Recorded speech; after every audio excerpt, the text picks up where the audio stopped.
ಮಾತರ್ಮೇ ಮಾತರಿಶ್ವನ್ನ ಪಿತರತುಲಗುರೋ ಭ್ರಾತರಿಷ್ಟಾಪ್ತಬಂಧೋ ಸ್ವಾಮಿನ್ನ ಸರ್ವಾಂತರಾತ್ಮನ್ನ ಜರ ಜರಯಿತರ್ಜನ್ಮ ಮೃತ್ಯಾಮಯಾನಾಂ ಗೋವಿಂದೇ ದೇಹಿ ಭಕ್ತಿಂ ಭವತಿ ಚ ಭಗವನ್ನೂರ್ಜಿತಾಂ ನಿರ್ನಿಮಿತ್ತಾಂ ನಿರ್ವ್ಯಾಜಾಂ ನಿಶ್ಚಲಾಂ ಸದ್ಗುಣಗಣ ಬೃಹತೀಂ ಶಾಶ್ವತೀಮಾಶುದೇವ ನಾರಾಯಣಂ ನಮಸ್ಕೃತ್ಯ ನರಂ ಚೈವ ನರೋತ್ತಮಂ ದೇವೀಂ ಸರಸ್ವತೀಂ ವ್ಯಾಸಂ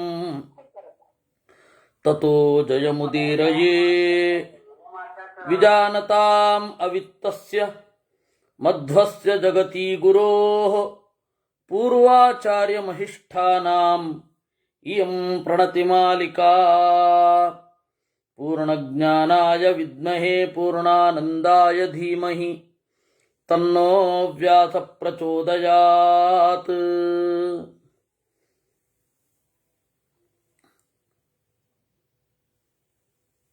ನಾವು ಈ ಹಿಂದೆ ನೋಡಿದ್ವಿ,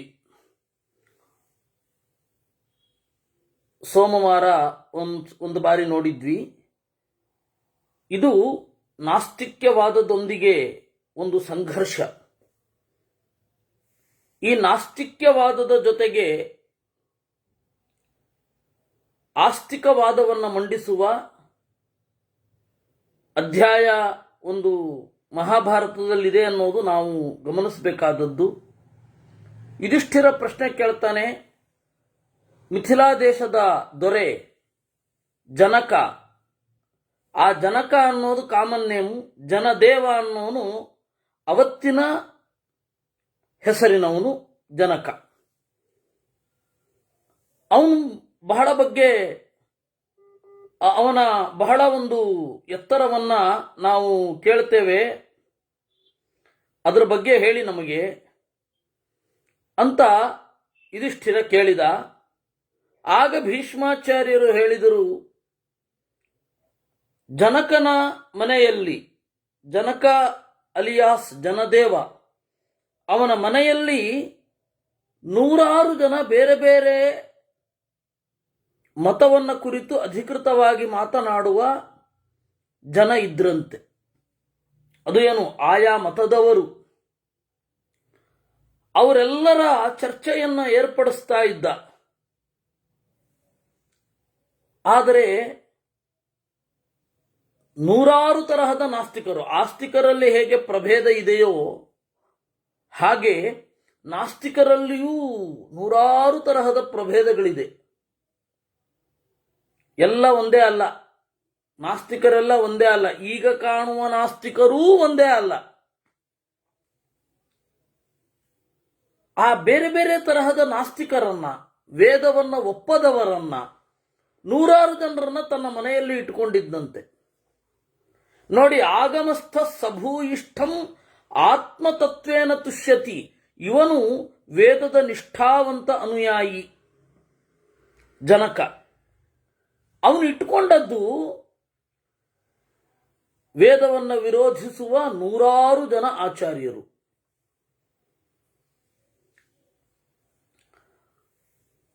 ಹೀಗೆ ಈಗ ನಾಸ್ತಿಕರಿಗೂ ಕೂಡ ಏನು ಒಳ್ಳೆ ಬುದ್ಧಿ ಇಲ್ಲ, ಸಂಕುಚಿತ ಮತಿಗಳು ಅಂತ ಅನ್ನುವ ಹಾಗೆ ಇದ್ದಾರೆ. ನಾಸ್ತಿಕರು ಯಾರು ಕೂಡ ಆಸ್ತಿಕರು ಏನು ಹೇಳ್ತಾರೆ ಅನ್ನೋದಕ್ಕೆ ತೆರೆದುಕೊಂಡಿಲ್ಲ.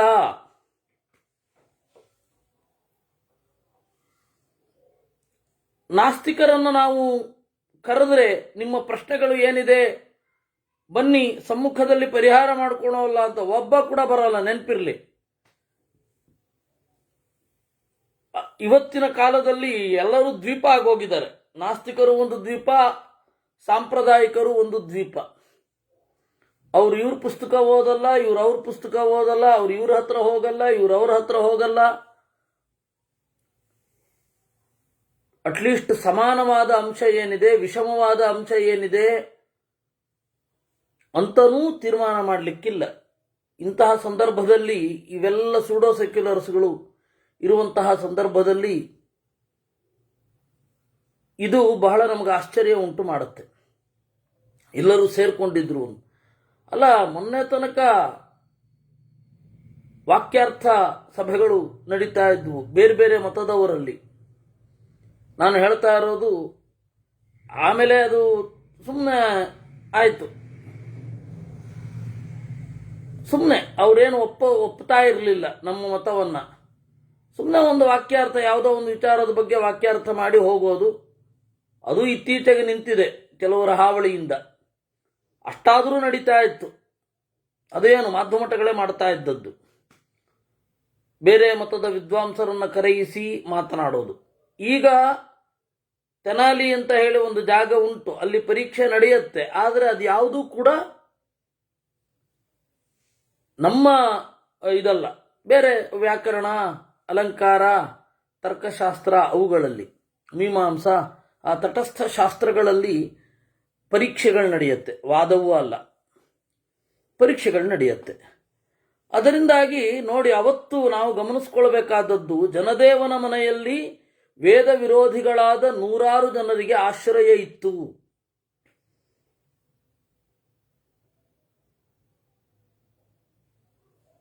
ತತ್ರ ಪಂಚಶಿಖೋ ನಾಮ ಕಾಪಿಲೇಯೋ ಮಹಾಮುನಿ ಪರಿಧಾವನ್ ಮಹೀಂ ಕೃತ್ಸ್ನಾಂ ಜಗಾಮ ಮಿಥಿಲಾಮಪಿ. ಕಪಿಲರೂಪಿ ಪರಮಾತ್ಮನೊಬ್ಬನಿದ್ದ. ಆ ಕಪಿಲರೂಪಿ ಪರಮಾತ್ಮನ ಶಿಷ್ಯ ಪಂಚಶಿಖ ಅಂತ. ಜಗತ್ತನ್ನು ನಿರಪೇಕ್ಷವಾಗಿ ತಿರುಗಾಡ್ತಾ ಇದ್ದ. ಮಿಥಿಲೆಗೂ ಬಂದ.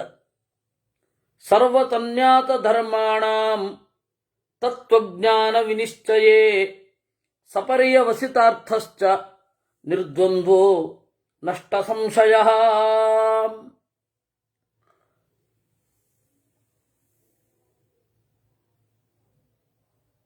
ಸರ್ವಸನ್ಯಾಸ ಧರ್ಮಾಣಾಂ, ಎಲ್ಲ ಭಗವದ್ಧರ್ಮಗಳ, ಭಗವಂತನ ಗುಣಗಳ, ಭಗವಂತನ ಸ್ವರೂಪದ ಪ್ರಜ್ಞೆಯ ತತ್ವಜ್ಞಾನ ನಿಶ್ಚಯದಲ್ಲಿ ಅವನು ಪೂರ್ಣನಾಗಿದ್ದ. ಅಂದರೆ ಅವನಿಗೆ ನಿಶ್ಚಯ ಇತ್ತು. ನಿರ್ದ್ವಂದ್ವ, ಗೊಂದಲಗಳಿರಲಿಲ್ಲ. ನಷ್ಟ ಸಂಶಯ, ಸಂಶಯ ಇರಲಿಲ್ಲ. ವೇದ ವಿರೋಧಿಗಳಲ್ಲಿ, ನಾಸ್ತಿಕರಲ್ಲಿ ಎಷ್ಟು ಗೊಂದಲ ಇರುತ್ತೆ ಅಂತಂದರೆ ಅಷ್ಟು ಗೊಂದಲ ಇರುತ್ತೆ. ಆಸ್ತಿಕರಲ್ಲಿ ಸರಿಯಾಗಿ ಯೋಚನೆ ಮಾಡಿದ್ರೆ ಗೊಂದಲ ಇರಲ್ಲ, ಸರಿಯಾಗಿ ಯೋಚನೆ ಮಾಡದೇ ಇದ್ದವ್ರು ಗೊಂದಲಗಳಿರುತ್ತೆ.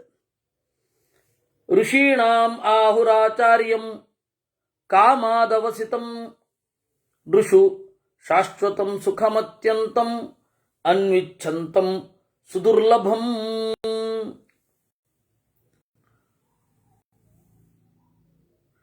ಅವನು ಎಲ್ಲ ಋಷಿಗಳಿಗೆ ಆಚಾರ್ಯ. ಪಂಚಶಿಖ, ಬಯಕೆ ಕಾಡದವನು, ಶಾಶ್ವತವಾದ ಸುಖವನ್ನ ಬಯಸುವವನು. ಯಮಾಹು ಕಪಿಲಂ ಸಾಂಖ್ಯಾ ಪರಮಋಷಿಂ ಪ್ರಜಾಪತಿಂ ಸಮೇತ್ಯ ತೇನ ರೂಪೇಣ ವಿಸ್ಮಾಪಯಿತವಾನ್ ಸ್ವಯಂ. ಕಪಿಲನ ಶಿಷ್ಯ ಆಸುರಿ ಅಂತ ಒಬ್ಬ ಇದ್ದ. ಈ ಕಪಿಲ ಇಬ್ಬರಿದ್ದಾರೆ. ಒಬ್ಬ ಕಪಿಲ ವಾಸುದೇವ, ವೈದಿಕ ಸಾಂಖ್ಯವನ್ನು ಜಗತ್ತಿಗೆ ಕೊಟ್ಟವ. ಇನ್ನೊಬ್ಬ ಕಪಿಲ ಇದ್ದಾನೆ. ಆ ಕಪಿಲ ಯಾವುದೋ ಒಬ್ಬ ಅಸುರ, ವೇದಕ್ಕೆ ವಿರುದ್ಧವಾದ ಸಾಂಖ್ಯ ಶಾಸ್ತ್ರವನ್ನ ಜಗತ್ತಿಗೆ ಕೊಟ್ಟವ. ಇಬ್ಬರಿದ್ದಾರೆ. ಸಮೇತ್ಯ ತೇನ ರೂಪೇಣ ವಿಸ್ಮಾಪಯಿತವಾನ್ ಸ್ವಯಂ. ಎಲ್ಲರನ್ನ ಆಶ್ಚರ್ಯಗೊಳಿಸಿತ್ತು ಕಪಿಲ. ಆ ಕಪಿಲನ ಮೊದಲ ಶಿಷ್ಯ ಆಸುರಿ, ಆಸುರಿಯ ಮೊದಲ ಶಿಷ್ಯ ಪಂಚಶಿಖ.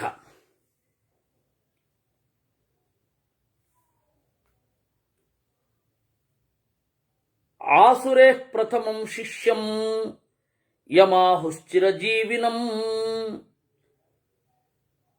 ಈ ಆಸುರಿ ಏನಿದ್ದಾನೆ ಅದು ಒಂದು ತಮಾಷೆ. ಇಬ್ಬರು ಕಪಿಲ, ಇಬ್ಬರು ಆಸುರಿಗಳು. ಕಪಿಲ ನಾಮಕ ಪರಮಾತ್ಮ ಒಬ್ಬ ಇದ್ದಾನೆ, ಅವಂದೇ ಹೆಸರು ಸೇಮ್, ಆದರೆ ಅವೈದಿಕವಾದ ಮತವನ್ನು ಕೊಟ್ಟವ. ಇನ್ನೊಬ್ಬ ಕಪಿಲ, ಡ್ಯೂಪ್ಲಿಕೇಟ್ ಕಪಿಲ. ಒರಿಜಿನಲ್ ಕಪಿಲ ಭಗವಂತ, ಅವನ ಹೆಸರಿನ ಅದೇ ತರಹದ ಒಂದು ಹೆಸರು ಇನ್ನೊಬ್ಬನಿಗಿತ್ತು, ಅವನು ಕೊಟ್ಟದ್ದು ಅವೈದಿಕ ಸಾಂಖ್ಯ. ಅವರ ಶಿಷ್ಯರಿಗೂ ಅದೇ ಹೆಸರು. ಕಪಿಲ ನಾಮಕ ಪರಮಾತ್ಮನ ಶಿಷ್ಯನ ಹೆಸರು ಆಸುರಿ. ಆ ಇನ್ನೊಬ್ಬ ಡೂಪ್ಲಿಕೇಟ್ ಕಪಿಲ ಇದ್ದಾನಲ್ಲ, ಅವನ ಶಿಷ್ಯನ ಹೆಸರು ಆಸುರಿ. ಜಗತ್ತಿಗೆ ಕನ್ಫ್ಯೂಸ್ ಆಗಲಿಕ್ಕೆ ಎಷ್ಟು ತರದ್ ಬೇಕು ಹೇಳಿ. ಈ ಪಂಚಶಿಖ ಇದ್ದಾನಲ್ಲ, ಅವನು ಪಂಚಸ್ರೋತಸ್ ಅನ್ನುವ ಜಾಗದಲ್ಲಿ 100 ವರ್ಷಗಳ ಕಾಲ ಯಜ್ಞದಲ್ಲಿ ರತನಾಗಿದ್ದ ಚಿರಜೀವಿ, ದೀರ್ಘಕಾಲ ಬದುಕ್ತಾ ಇದ್ದ. ತಂ ಸಮಾಸೀನಮಾಗಮ್ಯ ಕಾಪಿಲಂ ಮಂಡಲಂ ಮಹತ್ ಪುರುಷಾವಸ್ಥಮವ್ಯಕ್ತಂ ಪರಮಾರ್ಥಮಬೋಧಯತ್ ಇಷ್ಟ್ವಾ ಸತ್ರೇಣ ತಂ ಸಿದ್ಧೋ ಭೂಯಶ್ಚ ತಪಸಾಸುರಿಃ ಕ್ಷೇತ್ರ ಕ್ಷೇತ್ರಜ್ಞಯೋರ್ವ್ಯಕ್ತಿಂ ಬುಬುಧೆ ದೇವದರ್ಶನಃ. ಈ ಆಸುರಿ ಯಜ್ಞದಿಂದ ಚೆನ್ನಾಗಿ ದೇವರನ್ನ ಪೂಜಿಸಿ ಪರಮಾರ್ಥವನ್ನು ತಿಳಿದಿದ್ದ. ಮೊದಲು ಯಜ್ಞದಿಂದ ದೇವರನ್ನ ಆರಾಧನೆ ಮಾಡಿದ, ತಪಸ್ಸಿನಿಂದ ದೇವರ ಸ್ವರೂಪವನ್ನು ನಿಶ್ಚಯಿಸಿದ. ಕ್ಷೇತ್ರ ಕ್ಷೇತ್ರಜ್ಞಯೋರ್ವ್ಯಕ್ತಿಂ ಬುಬುಧೆ ದೇವದರ್ಶನಃ. ಯತ್ತದೇಕಾಕ್ಷರಂ ಬ್ರಹ್ಮ, ಯಾವ ತತ್ವ ಓಂಕಾರದಿಂದ ಪ್ರತಿಪಾದ್ಯವಾಗಿತ್ತೋ, ಯಾವ ತತ್ವ ನಾನಾ ರೂಪ ಥರಥರದ ಸ್ವರೂಪವನ್ನು ಹೊಂದಿತ್ತೋ, ಅಂತಹ ಎಂದೂ ನಾಟವಿರದ ತತ್ವವನ್ನ ಚೆನ್ನಾಗಿ ತಿಳ್ಕೊಂಡಿದ್ದ ಆಸುರಿ. ತಸ್ಯ ಪಂಚಶಿಖ ಶಿಷ್ಯೋ ಮಾನುಷ್ಯ ವಯಸಾಧೃತಃ ಬ್ರಾಹ್ಮಣೀ ಕಪಿಲಾ ನಾಮ ಕಾಚಿದಾಸೀತ್ ಕುಡುಂಬಿನಿ. ಆಮೇಲೆ ಆ ಪಂಚಶಿಖ ಅವನು ಒಬ್ಬ ಬ್ರಾಹ್ಮಣಿಯ ಮಗನಾಗಿ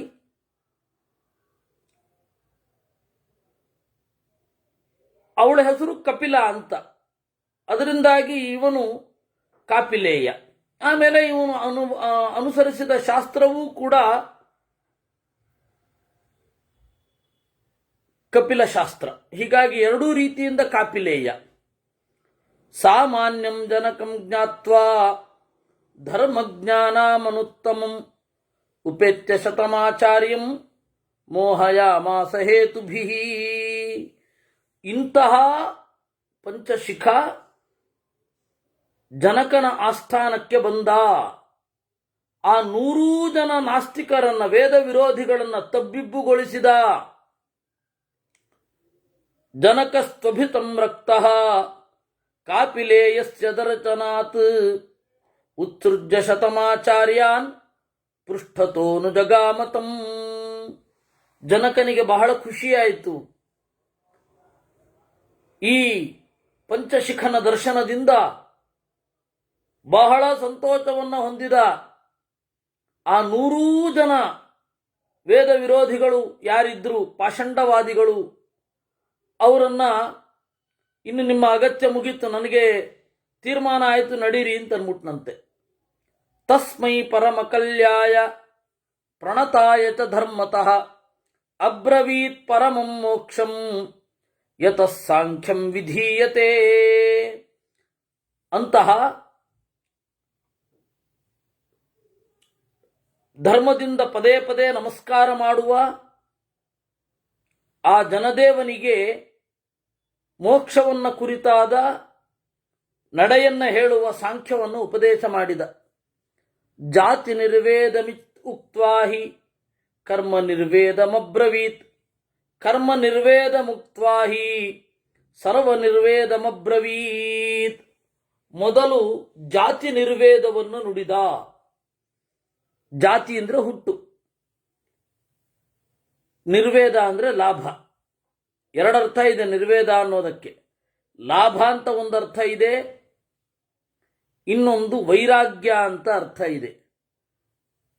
ಹುಟ್ಟಿದ್ದು ಸಾರ್ಥಕ ಆಗೋದು ಹೇಗೆ ಅಂತ, ಅದು ಜಾತಿ ನಿರ್ವೇದ.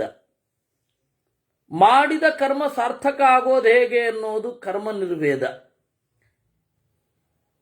ಎಲ್ಲವನ್ನ ಎಷ್ಟರ ಮಟ್ಟಿಗೆ ತಿಳ್ಕೊಳ್ಬೇಕು, ಹಚ್ಕೊಳ್ಬೇಕು ಅಂತ ಹೇಳಿ ಜಗತ್ತಿನ ಎಲ್ಲ ವಸ್ತುಗಳ ಲಾಭ ಏನು? ದೇವರ ಕಡೆಯ ಪ್ರಯಾಣ. ಅದಕ್ಕೆ ಸರ್ವ ನಿರ್ವೇದ ಅಂತ, ಎಲ್ಲದರ ಲಾಭ. ಹೀಗೆ ಜಾತಿ ನಿರ್ವೇದ, ಕರ್ಮ ನಿರ್ವೇದ, ಸರ್ವ ನಿರ್ವೇದ ಅನ್ನುವ ಮೂರು ನಿರ್ವೇದಗಳನ್ನು ನುಡಿದ. ಯದರ್ಥಂ ಕರ್ಮ ಸಂಸರ್ಗ ಕರ್ಮಣಾಂಚ ಫಲೋದಯ ತದನಾಶ್ವಾಸಿಕಂ ಮೋಹಂ ವಿನಾಚಿಚಲಮಧ್ರುವಂ. ಕರ್ಮ ನಿರ್ವೇದ, ಜಾತಿ ನಿರ್ವೇದ ಇವುಗಳೆಲ್ಲ ಬೇಕು. ಏಕಾಗಿ ಕರ್ಮದ ಸಂಸರ್ಗ ಮಾಡಬೇಕು. ಕರ್ಮದ ಫಲವೇನು? ಕರ್ಮದಲ್ಲಿ ನೀವು ಎಷ್ಟು ವಿಶ್ವಾಸ ಇಡಬಹುದು? ಕರ್ಮದ ಬಗೆಗಿನ ಮೋಹ ಯಾವುದು? ಕರ್ಮದ ಫಲ ಹೇಗೆ ನಾಶ ಆಗತ್ತೆ? ಕರ್ಮದ ಫಲ ಹೇಗೆ ಅನಿತ್ಯ? ಇವುಗಳನ್ನ ತಿಳ್ಕೊಂಡಿರಬೇಕು. ಇದು ಕರ್ಮ ನಿರ್ವೇದ ಅಂತ ಕರೀತಾರೆ. ನೋಡಿದ್ರ, ಕರ್ಮ ನಿರ್ವೇದ ಅದು ಮಹಾಭಾರತದ ತತ್ವ. ದೃಶ್ಯಮಾನೇ ವಿನಾಶೇ ಚ ಪ್ರತ್ಯಕ್ಷೇ ಲೋಕ ಸಾಕ್ಷಿಕೆ ಆಗಮಾತ್ ಪರಮಸ್ತೀತಿ ಬ್ರುವನ್ನಪಿ ಪರಾಜಿತಃ. ದೃಶ್ಯಮಾನೇ ವಿನಾಶೇ ಚ, ಜಗತ್ತಿನ ನಾಶ ಕಾಣ್ತಾ ಇದೆ, ಎಲ್ಲರ ಅನುಭವಕ್ಕೆ ಬರ್ತಾ ಇದೆ. ದೇಹಕ್ಕೆ ಒಂದು ಮಿತಿ ಇದೆ. ಯಾವುದೇ ಒಂದು ಕ್ರಿಯೆಯ ಫಲ ಅನಿತ್ಯ ಅಂತ ಎಲ್ಲರಿಗೂ ಗೊತ್ತಿದೆ. ಲೋಕ ಸಾಕ್ಷಿಕೆ. ಯಾರು ಗೊತ್ತಿಲ್ಲ ಹೇಳಿ? ಎಲ್ಲರಿಗೂ ಸಾವು ಅನಿವಾರ್ಯ ಅನ್ನೋದು ಯಾರಿಗೂ ಗೊತ್ತಿಲ್ಲ. ಅದರಿಂದ ಆಗಮಾತ್ ಪರಮಸ್ತಿ, ನಮ್ಮಿಂದ ಆಚೆ ಇರೋದು ವೇದದಿಂದ ಮಾತ್ರ ತಿಳಿಲಿಕ್ಕೆ ಸಾಧ್ಯ. ಆದರೆ ಹೀಗೆ ಹೇಳುವವನನ್ನ ವಾದದಲ್ಲಿ ಯಾರೂ ಸೋಲಿಸಬಹುದು. ವೇದ ಪ್ರಾಮಾಣ್ಯವಾದಿಯನ್ನ ವಾದದಲ್ಲಿ ಯಾರೂ ಸೋಲಿಸಬಹುದು. ಏಕೆಂದ್ರೆ ವಾದ ಅನ್ನೋದು ಅವರ ವೈಯಕ್ತಿಕ ಟ್ಯಾಲೆಂಟು, ವೈಯಕ್ತಿಕ ಪ್ರಶ್ನೆ, ವೈಯಕ್ತಿಕ ಅನುಭವದ ಹಿನ್ನೆಲೆಯಲ್ಲಿ ಮಾತನಾಡುವಂಥದ್ದು. ಹೀಗಾಗಿ ವಾದದ ಗೆಲುವು ಸತ್ಯದ ಗೆಲುವು ಆಗಬೇಕಾಗಿಲ್ಲ. ಚೆನ್ನಾಗಿ ಅನುಭವಿಸಿದವನಿದ್ರೆ ವಾದದ ಗೆಲುವು ಸತ್ಯದ ಗೆಲುವು ಆಗಬಹುದು. ಆತ್ಮನ ಹ್ಯಾತ್ಮನ ಕ್ಲೇಶಂ ಜನ್ಮ ಮೃತ್ಯು ಜರಾಭಯಂ ಆತ್ಮಾನಂ ಮನ್ಯತೆ ಮೋಹಾತ್ ತದ ಸಮ್ಯಕ್ ಪರಂ ಮತಂ. ಆತ್ಮನಾ ಹಿ ಆತ್ಮನ ಕ್ಲೇಶಂ, ಮನಸ್ಸಿನಿಂದ ಹುಟ್ಟು, ಸಾವು, ಮುಪ್ಪು ಇವುಗಳನ್ನು ಒಳಗೊಂಡ ಕ್ಲೇಶವನ್ನ ತನ್ನಲ್ಲಿ ಬರಮಾಡಿಕೊಡುತ್ತಾನೆ. ಯಾಕೆಂದ್ರೆ ಮನಸ್ಸು ಅನ್ನೋದು ಈ ದೇಹವೇ ನಾನು ಅಂತನ್ನುವ ಪ್ರಜ್ಞೆಯನ್ನ ಗಾಢವಾಗಿ ಇನ್ಸರ್ಟ್ ಮಾಡಿರುತ್ತೆ. ಆತ್ಮಾನಂ ಮನ್ಯತೆ ಮೋಹಾತ್ ತದ ಸಮ್ಯಕ್ ಪರಂ ಮತಂ. ಈ ದೇಹವನ್ನೇ ನಾನು ಅಂತ ಅಂದುಕೊಳ್ಳುವ ಹಾಗೆ ಮಾಡುತ್ತೆ. ಅಥ ಚೇದೇವಮಪ್ಯಸ್ತಿ ಯಲ್ಲೋಕೇನೋಪಪದ್ಯತೆ ಅಜರೋಯಮೃತ್ಯುಶ್ಚ ರಾಜಾಸೋ ಮನ್ಯತೆ ತಥಾ. ಲೋಕದಲ್ಲಿ ಎಷ್ಟೋ ಜನ ಕೆಲವೊಬ್ರು ಹಾಗೆ ಅಂದುಕೊಳ್ತಾರೆ. ಬೇರೆಯವ್ರಿಗೆ ಮಾತ್ರ ಸಾವಿರೋದು, ನನಗಿಲ್ಲ. ಬೇರೆಯವ್ರಿಗೆ ಮಾತ್ರ ನಷ್ಟ ಇರೋದು, ನಾನಂತೂ ಈಗ ನಾಶ ಹೊಂದಿಲ್ಲ, ಇತ್ಯಾದಿಯಾಗಿ. ಇದು ವಾಸ್ತವವಾ? ಅಸ್ತಿ ನಾಸ್ತೀತಿ ಚಾಪ್ಯೇತತ್ ತಸ್ಮಿನ್ ಅಸತಿ ಲಕ್ಷಣೇ ಕಮಧಿಷ್ಠಾಯ ತು ಬ್ರೂಯಾತ್ ಲೋಕಯಾತ್ರಾ ವಿನಿಶ್ಚಯಂ. ಲೋಕದ ಸ್ವರೂಪದ ಬಗ್ಗೆ ತಿಳಿದವರು ಯಾರು? ಒಂದಿಲ್ಲ, ಒಂದು ಇದೆ. ಯಾರು ಹೇಳಬಲ್ಲರು? ಯಾವುದನ್ನು ಇದೆ ಅಂತ ಹೇಳಲಿಕ್ಕೆ ಬರಲ್ಲ.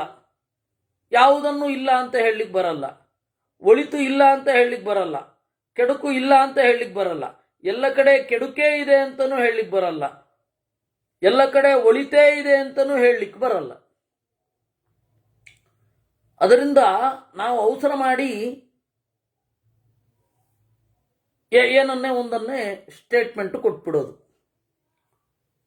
ಎಲ್ಲವೂ ಒಳ್ಳೆಯದು ನಡೀತಾ ಇದೆ, ಸಮಾಜದಲ್ಲಿ ನನ್ನ ಪರಿಸರ ಒಳ್ಳೆಯ ಪರಿಸರದಲ್ಲಿ ನಾನಿದ್ದೀನಿ, ಕೆಟ್ಟ ಪರಿಸರದಲ್ಲಿ ನಾನಿಲ್ಲ, ಅದು ಓಕೆ.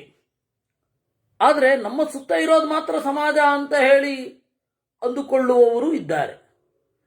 ಅದರಿಂದಾಗಿ ಅಸ್ತಿ ನಾಸ್ತೀತಿ ಚಾಪ್ಯೇತತ್ ತಸ್ಮಿನ್ ಅಸತಿ ಲಕ್ಷಣೆ ಕಮಧಿಷ್ಠಾಯತು ಬ್ರೂಯಾತ್. ಯಾರು ತಾನೇ ಲೋಕದ ಸ್ವರೂಪ ಹೀಗೆ, ಇದು ಇದಾದ ಮೇಲೆ ಇದಾಗತ್ತೆ ಅಂತ ಯಾರು ಗೊತ್ತು? ನಾವೆಲ್ಲ ಏನೇನು ಅನ್ಕೊಂಡಿದ್ವಿ 20 ವರ್ಷದ ಹಿಂದೆ, ಏನೇನು ಅಂತಿಮ ಏನೇನು ಇತ್ತು ಅದೆಲ್ಲ ಈಗ ಉಲ್ಟಾ ಬಿದ್ದುಬಿಟ್ಟಿರತ್ತೆ.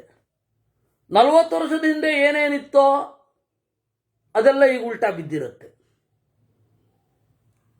ನಾವು ನೋಡ್ಕೊಂಡು ಹೋದರೆ ಯಾವುದ್ಯಾವುದನ್ನ ಹೇಗೆ ಹೇಗೆ ಪರಿಭಾವಿಸಬೇಕು ಅದೆಲ್ಲ ಉಲ್ಟಾ ತಿರುಗಿರುತ್ತೆ.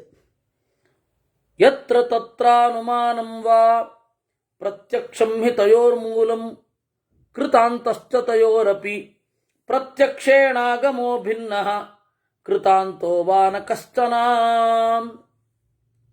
ನಾವು ಒಳಿತು ಮತ್ತೆ ಕೆಡುಕುಗಳಿಗೆ ಏನು ಹೇಳೋದು? ಪ್ರತ್ಯಕ್ಷ ಅಂತ ಹೇಳ್ತೇವೆ.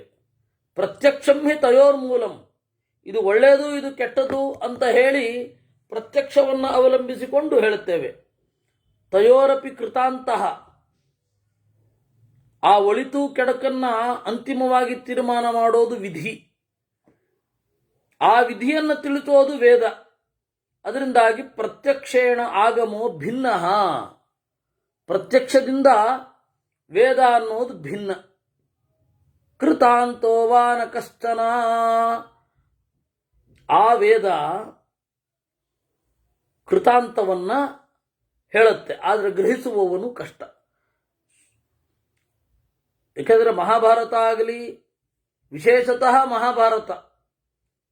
ಮಹಾಭಾರತ ಆಗಲಿ, ಪುರಾಣ ಆಗಲಿ,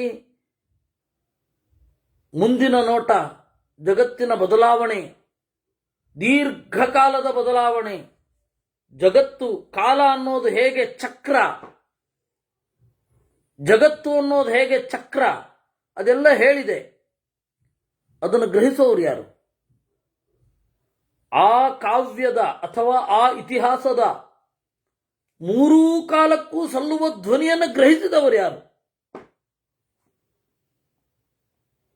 ಯತ್ರ ತತ್ರಾನುಮಾನಂ ವಾ ಕಥಂ ಭಾವಯತೋಪಿ ವಾ ನಾನ್ಯೋ ಜೀವ ಶರೀರಾಧಿ ನಾಸ್ತಿಕಾನಾಂ ಮತೆ ಮತಃ. ಸರಿ, ಅನುಮಾನದಿಂದ ಗ್ರಹಿಸಬೇಕು, ಊಹಿಸಬಲ್ಲ. ಊಹಿಸೋದು ಹೇಗೆ? ಸರಿಯಾಗಿ ಗುರುತನ್ನು ಕಂಡ್ರೆ ಊಹಿಸಬಹುದು. ಹೊಗೆಯನ್ನು ನೋಡಿದ್ರೆ ಬೆಂಕಿಯನ್ನು ಊಹಿಸಬಹುದು. ಹೊಗೆಯನ್ನು ನೋಡದೇ ಇದ್ರೆ ಹೊಗೆ ಕಾಣುತ್ತೆ, ಹೊಗೆಯನ್ನ ಗ್ರಹಿಸದೆ ಹೋದ್ರೆ ಕಾಣೋದು ಬೇರೆ, ಗ್ರಹಿಸೋದು ಬೇರೆ. ಈಗ ಒಂದು ವಿಷಯವನ್ನ ಕಾಣೋದು ಬೇರೆ, ಗ್ರಹಿಸೋದು ಬೇರೆ. ಗ್ರಹಿಸೋದು ಅಂದ್ರೆ ಅದರ ಹಿಂದಿನ ಮುಂದಿನ ಪರಿಣಾಮಗಳನ್ನ ತಿಳ್ಕೊಳ್ಳೋದು.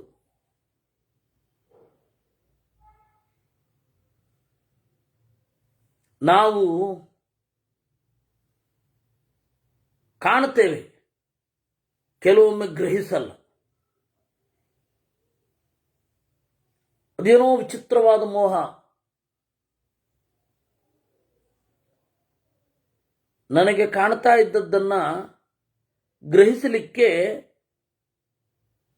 ಕಲಿಸೋದು ಯಾವುದು ಅಂತ ಹೇಳಿ ಹುಡುಕ್ತಾ ಹೊರಟೆ. ಯಾಕೆಂದ್ರೆ ನಾವೆಲ್ಲ ಕಾಣ್ತೇವೆ, ಗ್ರಹಿಸಬೇಕು ಅಂತ ಯಾರು ಹೇಳೋದು? ನಮಗೆ ಎಲ್ಲ ಟ್ಯೂಷನ್ ಸೆಂಟರ್ಗಳು ಓಪನ್ ಆಗೋದು ಮಾತ್ರ ಗೊತ್ತಾಗೋದು. ಶಾಲೆಯಲ್ಲಿ ಈ ತನಕ ಕಲಿತದ್ದನ್ನೇ ಕಲಿತಾರೆ, ಟ್ಯೂಷನ್ನಲ್ಲಿ ಅಂತಂದರೆ ಶಾಲೆಯ ಲೋಪ ಅಲ್ವಾ? ಇದನ್ನು ಯಾರೂ ಗ್ರಹಿಸಲ್ಲ. ಅದೇ ಒಂದು ಕಾಲದಲ್ಲಿ ಶಾಲೆಯಲ್ಲಿ ಯಾರಿಗೆ ಅಲ್ಲಿಯ ವಿಚಾರ ಹತ್ತೋದಿಲ್ಲ ಅವರು ಟ್ಯೂಷನ್ಗೆ ಹೋಗೋದು ಅಂತ. ಈಗ ಹಾಗಲ್ಲ. ಶಾಲೆಯ ಪಾಡಿಗೆ ಶಾಲೆ, ಟ್ಯೂಷನ್ ಪಾಡಿಗೆ ಟ್ಯೂಷನ್. ಹೇಳ್ಕೊಡೋದು ಎರಡೂ ಒಂದೇ ವಿಚಾರ. ಅದನ್ನೇ ಹೇಳಿದ್ದು. ನಾವು ಕಾಣ್ತೇವೆ, ಗ್ರಹಿಸೋಲ್ಲ. ಇದು ಒಂದು ನಾನು ಸಣ್ಣ ವಿಚಾರ ಹೇಳಿದ್ದು. ಈ ಥರದ್ದು ಎಷ್ಟು ಸಂಗತಿಗಳಿದೆ. ಕಾಣೋದು ಬೇರೆ, ಗ್ರಹಿಸೋದು ಬೇರೆ. ಈ ಗ್ರಹಿಸಬೇಕಾದ್ರೆ ಈ ಗ್ರಹಿಸುವ ಶಕ್ತಿಯನ್ನೇ ಅನುಮಾನ, ಆದರೆ ಅದು ಪ್ರತ್ಯಕ್ಷಕ್ಕೆ ಅನುಗುಣವಾಗಿ ಆಗಮಕ್ಕೆ ಅನುಗುಣವಾಗಿ ಇರಬೇಕು. ಯತ್ರ ತತ್ರ ಅನುಮಾನಂ ವಾ ಕಥಂ ಭಾವಯತೋಪಿ ವಾ. ಆ ಅನುಮಾನವನ್ನು ಗ್ರಹಿಸುವವ, ಭಾವಯನ್ನು ಗ್ರಹಿಸುವವ ಇರಬೇಕೊಬ್ಬ. ಅವನಿಗೆ ಹೇಗೆ ಈ ಅನುಮಾನ ಕೆಲಸ ಮಾಡುತ್ತೆ? ಈ ಪ್ರತ್ಯಕ್ಷ, ವೇದ, ಅನುಮಾನ ಕೇವಲ ಬರಡು ಪ್ರತ್ಯಕ್ಷವನ್ನು ಇಟ್ಟುಕೊಂಡು ನಾನ್ಯೋ ಜೀವ ಶರೀರಾಧಿ ನಾಸ್ತಿಕಾನಾಂ ಮತೇ ಮತಃ. ನಾಸ್ತಿಕರು ಏನು ಹೇಳ್ತಾರೆ? ಜೀವ ಮತ್ತೆ ಶರೀರ ಎರಡು ಒಂದೇ ಅಂತಾರೆ. ಸ್ಪಷ್ಟವಾಗಿ ವೇದವ್ಯಾಸರು ಕೊಟ್ಟಿರುವ ಮಾತು, ನಾನ್ಯೋ ಜೀವ ಶರೀರಾತ್ ಇತಿ ನಾಸ್ತಿಕಾನಾಂ ಮತಂ. ಆದರೆ ನಾವಿವತ್ತು ನಮ್ಮ ಟೆಕ್ಸ್ಟ್ಗಳಲ್ಲಿ ಓದೋದು ಜೀವ ಶರೀರದಿಂದ ಭಿನ್ನ ಅನ್ನುವ ವಿಚಾರದಲ್ಲಿ ಯಾರಿಗೂ ಭ್ರಮೆ ಇರಲ್ಲ ಅಂತ ಓದ್ತೀವ್ರಿ ನಾವು. ನಮ್ಮ ಟೀಕೆಗಳಲ್ಲಿ, ಟಿಪ್ಪಣಿಗಳಲ್ಲಿ ಅದು ವಿರುದ್ಧ. ಭಾಗವತಕ್ಕೆ ವಿರುದ್ಧ, ಭಾಗವತ ತಾತ್ಪರ್ಯಕ್ಕೆ ವಿರುದ್ಧ, ಮಹಾಭಾರತಕ್ಕೆ ವಿರುದ್ಧ. ದೇಹವೇ ನಾನು ಅಂತ ಬಹಳ ಜನ ಅನ್ಕೊಂಡಿರ್ತಾರೆ. ನಾನ್ಯೋ ಜೀವ ಶರೀರಾಧಿ ನಾಸ್ತಿಕಾನಾಂ ಮತೇ ಮತಃ. ಆದರೆ ಇದನ್ನು ನೀವು ಹೇಗೆ ಗ್ರಹಿಸ್ತೀರಾ ಅಂತ ಕೇಳದ್ನಂತೆ ಕಪಿಲ. ಇದು ಕಪಿಲನ ಶಿಷ್ಯ. ರೇತೋ ಧಾತುರ್ವಟಕಣಿಕಾ ಘೃತಧೂಮಾಧಿವಾತನಂ ಪ್ರೇತ್ಯ ಭೂತ ಜಾತಿಸ್ಮೃತಿರಯಸ್ಕಾಂತಃ ಸೂರ್ಯಕಾಂತೋಂಬುಭಕ್ಷಣಂ ಪ್ರೇತ್ಯ ಭೂತಾಪ್ಯಯಶ್ಚೈವ ದೇವತಾಭ್ಯುಪಯಾಚನಂ ಮೃತೆ ಕರ್ಮ ನಿವೃತ್ತಿಶ್ಚ ಪ್ರಮಾಣತ್ವೇ ಕಥಂ ಭವೇತ್. ಇಷ್ಟನ್ನ ಮಧ್ವಾಚಾರ್ಯರು ಅವರ ಬ್ರಹ್ಮಸೂತ್ರ ಭಾಷ್ಯದಲ್ಲಿ ಕೋಟ್ ಮಾಡ್ತಾರೆ. ರೇತಃ ಅತೀಂದ್ರಿಯವಾದ ವಸ್ತು ಇದೆ ಅಂತನ್ಲಿಕ್ಕೆ ಮೊದಲನೆಯ ಎಕ್ಸಾಂಪಲ್ ರೇತಃ. ಇದನ್ನು ನೀವು ಹೇಗೆ ಗ್ರಹಿಸ್ತೀರಾ? ಒಂದು ಸಣ್ಣ ಬಿಂದುವಿನಲ್ಲಿ ಮನುಷ್ಯ ಶರೀರದ ಅಷ್ಟೂ ಧಾತುಗಳು, ಸಪ್ತ ಧಾತುಗಳು, ವಾತ ಪಿತ್ತ ಕಫ, ತ್ವಕ್, ರಕ್ತ, ಮಾಂಸ, ಮೇಧಸ್ಸು, ಮಜ್ಜ, ಅಸ್ಥಿ, ಸ್ನಾಯು, ಇವುಗಳೆಲ್ಲ ಇರುತ್ತೆ. ಅದು ಸರಿಯಾದ ಜಾಗದಲ್ಲಿ ಬಿದ್ದರೆ ಉತ್ಪತ್ತಿ, ಪುತ್ರೋತ್ಪತ್ತಿ. ತಪ್ಪಾದ ಜಾಗದಲ್ಲಿ ಬಿದ್ದರೆ ಪುತ್ರೋತ್ಪತ್ತಿ ಇಲ್ಲ. ಇದು ಹೇಗೆ? ಅತೀಂದ್ರಿಯವಾದದ್ದು ಏನೋ ಇದೆ ಅನ್ಲಿಕ್ಕೆ ಫಸ್ಟ್ ಸಾಕ್ಷಿಯಾದದ್ದು ರೇತಃ. ರೇತಃ ಅಂದರೆ ಸ್ಪರ್ಮ್. ರೇತಃ. ಇನ್ನು ಧಾತು. ಧಾತು ಹೇಳಿದರೆ ಈ ಎಲ್ಲ ನಮ್ಮ ಶರೀರದಲ್ಲಿ ಇರುವ 7 ಮತ್ತು ವಾತ ಪಿತ್ತ ಕಫಗಳು, ಇಷ್ಟನ್ನ ಧಾತು ಅಂತ ಕರೀತಾರೆ. ಒಬ್ಬೊಬ್ಬರಿಗೆ ಒಂದೊಂದು ರೀತಿ. ಒಬ್ಬ ದಪ್ಪ ಇರ್ತಾನೆ, ಒಬ್ಬ ತೆಳ್ಳಗಿರ್ತಾನೆ, ಒಬ್ಬ ಮೀಡಿಯಂ ಸೈಜಲ್ಲಿ ಇರ್ತಾನೆ. ಇದೆಲ್ಲ ಧಾತು ಪ್ರಕೋಪಗಳು. ಆ ಧಾತುವಿನ ಹಿನ್ನೆಲೆಯಲ್ಲಿ ಅವರ ದೇಹದ ಅಭಿರುಚಿ ಒಂದೊಂದಿರುತ್ತೆ. ಒಂದೊಂದು ಆಹಾರ ಒಬ್ಬೊಬ್ಬರಿಗೆ ಇಷ್ಟ ಆಗತ್ತೆ. ಯಾಕಂದ್ರೆ ಅದು ಅವನೇನು ಇಷ್ಟಪಟ್ಟಿರೋದಲ್ಲ, ಅವನ ಶರೀರ ಅದನ್ನು ಬಯಸ್ತಾ ಇರುತ್ತೆ.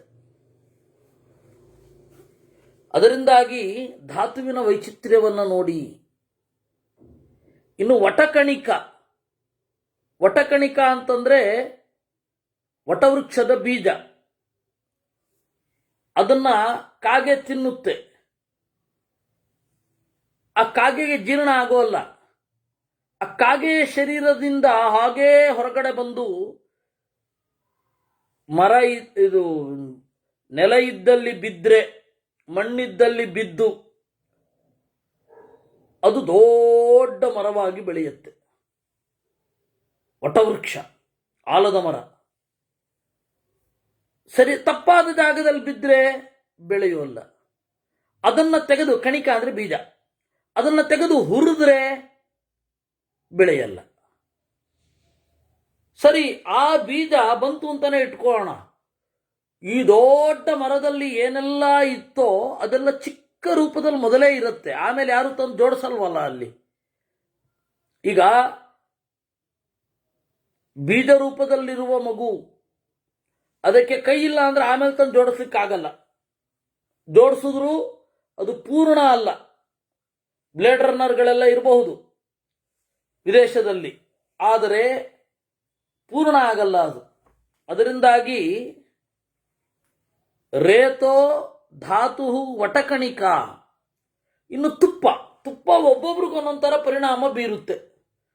ತುಪ್ಪ ಒಬ್ಬರಿಗೆ ದಪ್ಪ ಆಗಲಿಕ್ಕೆ ಅವಕಾಶ ಮಾಡಿದ್ರೆ, ತುಪ್ಪ ಒಬ್ಬರು ಇದ್ದ ಹಾಗೇ ಇರ್ತಾರೆ. ಒಬ್ರಿಗೆ ತುಪ್ಪ ಬುದ್ಧಿಗೆ ಪ್ರಯೋಜಕ ಆದರೆ, ಇನ್ನೊಬ್ಬರಿಗೆ ಕೇವಲ ತುಪ್ಪ ತಿಂದ ರುಚಿ ಅಷ್ಟೇ, ಅವನ ಶರೀರದಲ್ಲಿ ಏನು ಪರಿಣಾಮನೂ ಬೀರೋದಿಲ್ಲ. ಅದರಿಂದಾಗಿ ಆ ತುಪ್ಪದಲ್ಲಿ ಬೇರೆ ಏನೇನೋ ಮಿಕ್ಸ್ ಮಾಡಿದ್ರೆ ಅದು ಆಯುರ್ವೇದದ ಔಷಧ ಆಗೋಗುತ್ತೆ. ಅಲ್ಲ, ಇದೆಲ್ಲ ವ್ಯಾಖ್ಯಾನದಲ್ಲಿ ಇರೋದನ್ನೇ ನಾನು ಹೇಳ್ತಾ ಇರೋದು, ಇಲ್ಲದೆ ಇರೋದನ್ನಲ್ಲ. ಇನ್ನು ಧೂಮಾಧಿವಾಸನ. ಗಿಡ ಮರಗಳಿಗೆ ರೋಗ ಬಂತು, ಆ ಗಿಡ ಚೆನ್ನಾಗಿ ಬೆಳಿಲಿಲ್ಲ ಅಂತ ಹೇಳಿದ್ರೆ, ಪರ್ಟಿಕ್ಯುಲರ್ ಆಗಿರುವ ಒಂದು ಬೀಜಗಳನ್ನು ಮತ್ತೆ ಔಷಧಿಗಳನ್ನು ತೆಗೆದು ಬೆಂಕಿಗೆ ಅದನ್ನು ಹಾಕಬೇಕು. ಅದರ ಹೊಗೆಯನ್ನ ಗಿಡಗಳು ಕುಡಿಬೇಕು. ಧೂಮಾಧಿವಾಸನ ಅಂತಾರೆ. ವೃಕ್ಷಾಯುರ್ವೇದದಲ್ಲಿ ಅದರ ಬಗ್ಗೆ ವಿವರಣೆಗಳುಂಟು. ಸುರಪಾಲ ಅಂತ ಒಬ್ಬ ವೃಕ್ಷಾಯುರ್ವೇದವನ್ನ ಕುರಿತು ಬರೆದವ, ಅವನು ಆ ಟೆಕ್ನಿಕ್ ಎಲ್ಲ ಹೇಳ್ತಾನೆ. ಇವಾಗಿನ ತರಹ ಕ್ರಿಮಿನಾಶಕ ಇರಲಿಲ್ಲ. ಆ ಕ್ರಿಮಿನಾಶಕ ಧೂಮಾಧಿವಾಸನದ ಮೂಲಕ ಇರ್ತಿತ್ತು. ಈಗ ಅದು ಆ ಕ್ರಿಮಿನಾಶಕ ಎಷ್ಟು ಪ್ರಬಲ ಅಂದ್ರೆ ನಾವೇ ಕ್ರಿಮಿಯಾಗೋಗೋಷ್ಟು ಪ್ರಬಲ ಅದು ಧೂಮಾಧಿವಾಸನ ಅಂತ. ಅದರದ್ದೇ ಇನ್ನೊಂದು ರೂಪ ಧೂಮಪಾನ ಅಂತ. ಆ ಧೂಮಪಾನ ಎರಡು ರೀತಿ. ಅದನ್ನ ಹೊರಗಡೆಯಿಂದ ಬೆಂಕಿ ಹಾಕಿ ಆ ಔಷಧಗಳನ್ನೆಲ್ಲ ಹಾಕಿ ಮುಸುಕಿ ಹಾಕಿಕೊಂಡು ರೋಗಿಯೊಬ್ಬ ಅದನ್ನು ಸ್ವೀಕಾರ ಮಾಡಬೇಕು. ಅದು ಧೂಮಾಧಿವಾಸನವೇ. ಆಮೇಲೆ ಆಯುರ್ವೇದದವರು ಕೂಡ ನಳಿಕೆಯಲ್ಲಿ ಧೂಮಾಧಿವಾಸನವನ್ನ ಜಾರಿಗೆ ತಂದ್ರು. ಆಮೇಲೆ ಅದಕ್ಕೆ ಯಾವಾಗ ತಂಬಾಕು ಸೇರ್ಕೊಳ್ತೋ ದೇವರಿಗೆ ಗೊತ್ತು. ಆ ಧೂಮಪಾನಕ್ಕೆ ಏನೊಂದು ನಳಿಕಾ ಸೇವನೆ ಅಂತ ಹೇಳಿ ಇರುತ್ತೆ. ಅದರಲ್ಲಿ ತಂಬಾಕು ಇರಲೇ ಇರಲಿಲ್ಲ. ಆಮೇಲೆ ಅದು ಯಾವಾಗ ಸೇರ್ಕೊಳ್ತೋ ಅಂತ ಹೇಳಿ ರಿಸರ್ಚ್ ಮಾಡೋ ಮನಸ್ಸಾಯ್ತು ನನಗೆ. ಅಯ್ಯೋ, ಅದು ಏನು ತಗೊಂಡೇ ಮಾಡೋದು ಅಂತ ಬಿಟ್ಬಿಟ್ಟೆ. ವಸ್ತುತಃ ಧೂಮಾಧಿವಾಸನವೇ ಇರೋದು ಎಲ್ಲ ಪ್ರಾಚೀನ ಇದರಲ್ಲಿ. ಅದು ವೃಕ್ಷಗಳಿಗೆ ಮನುಷ್ಯರಿಗೆ ಇಬ್ಬರಿಗೂ ಕೂಡ ಧೂಮಾಧಿವಾಸನ ಇದೆ. ಒಂದು ರೀತಿ ಯಜ್ಞವೂ ಕೂಡ ಧೂಮಾಧಿವಾಸನವೇ, ಧೂಮಾಧಿವಾಸನವೂ ಹೌದು.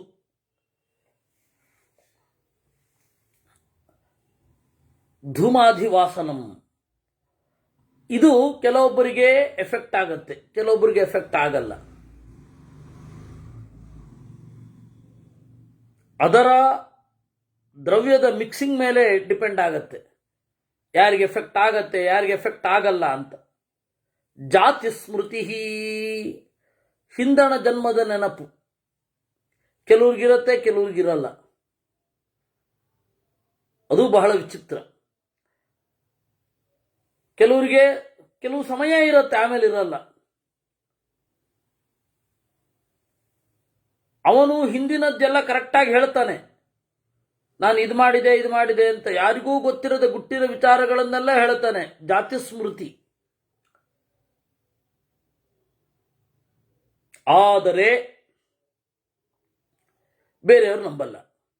ಕೆಲವೊಮ್ಮೆ ನಂಬಿಕೆ ಬಂದರೂ ಅದರ ಫಲವನ್ನು ಕೊಡೋಲ್ಲ. ಉದಾಹರಣೆಗೆ, ನಾನು ಹೋದ ಜನ್ಮದಲ್ಲಿ ಬ್ಯಾಂಕಿನಲ್ಲಿಟ್ಟ ದುಡ್ಡನ್ನು ಈಗ ಅದೇ ರೀತಿಯ ಸೈನ್ ಮಾಡಿ ತೆಗೆದುಕೊಳ್ಳಿಕ್ಕಾಗಲ್ಲ. ಮ್ಯಾನೇಜರ್ ನಂಬಬಹುದು, ಆದರೆ ಉಳಿದವರು ನಂಬಲ್ಲ. ಆ ತರಹ ತೊಡಕುಗಳು. ಅದರಿಂದಾಗಿ ಜಾತಿ ಸ್ಮೃತಿ ಅನ್ನೋದು ಬಹಳ ವಿಶಿಷ್ಟ. ಎಷ್ಟೋ ಲಕ್ಷ ಕೋಟಿ ಜಾತಕಗಳಲ್ಲಿ ಒಬ್ರಿಗಿರುತ್ತಂತೆ ಜಾತಿ ಸ್ಮೃತಿ. ಅವ್ರು ನೆನಪಿಸ್ಕೊಂಡು ಏನು ಮಾಡಬೇಕು? ಕೆಲವರು ಅದನ್ನು ಅಧ್ಯಾತ್ಮಕ್ಕೆ ವಿನಿಯೋಗಿಸ್ತಾರೆ, ಕೆಲವರು ಅದನ್ನು ಹೊರಗಡೆ ಹಾಕಿ ಸೇಡು ತೀರಿಸ್ಕೊಳ್ಳಿಕ್ಕೋ ಏನೋ ಉಪಯೋಗ ಮಾಡ್ತಾರೆ. ಅಂಥವ್ರ ಸಂಖ್ಯೆ ಬಹಳ ಕಡಿಮೆ. ಜಾತಿ ಸ್ಮೃತಿ ಆಯಿತು ಅಂತ ಹೇಳಿದ್ರೆ ಅದರ ಉದ್ದೇಶ ನೀನು ಮುಂದಿನ ಸರಿಯಾದ ದಾರಿಯಲ್ಲಿ ಹೋಗು ಅಂತ. ಯಾವುದೋ ಸೇಡು, ಯಾವುದೋ ಕೊಲೆ, ಅದಕ್ಕೆಲ್ಲ ಜಾತಿ ಸ್ಮೃತಿ ಪ್ರಯೋಜಕ ಅಲ್ಲ. ತಗೊಂಡೇನು ಮಾಡೋದು? ಅದರಿಂದಾಗಿ ಜಾತಿ ಸ್ಮೃತಿಯ ನಿಜವಾದ ಫಲ ಏನು ಅಂತಂದರೆ ವೇದಾಂತದಲ್ಲಿ ತೊಡಗುವಿಕೆ. ಮಧ್ವಾಚಾರ್ಯರು ವಾಸುದೇವ ತೋಟಂತಿಲ್ಲಾಯನಿಗೆ ಕಿವಿಯಲ್ಲಿ ಊದಿದಾಗ ಆ ರೋಗ ಮಾತ್ರ ಪರಿಹಾರ ಆಗಿದ್ದಲ್ಲ, ಅನಂತ ಹಿಂದಿನ ಜನ್ಮಗಳ ಜಾತಿ ಸ್ಮೃತಿ ಬಂದ್ಬಿಡುತ್ತಂತೆ. ಆ ಬಂದದ್ರಿಂದ ಅವ ಏನು ಮಾಡಿದ? ಮುಂದೆ ವೇಗವಾಗಿ ಸಾಕ್ತಾನೆ.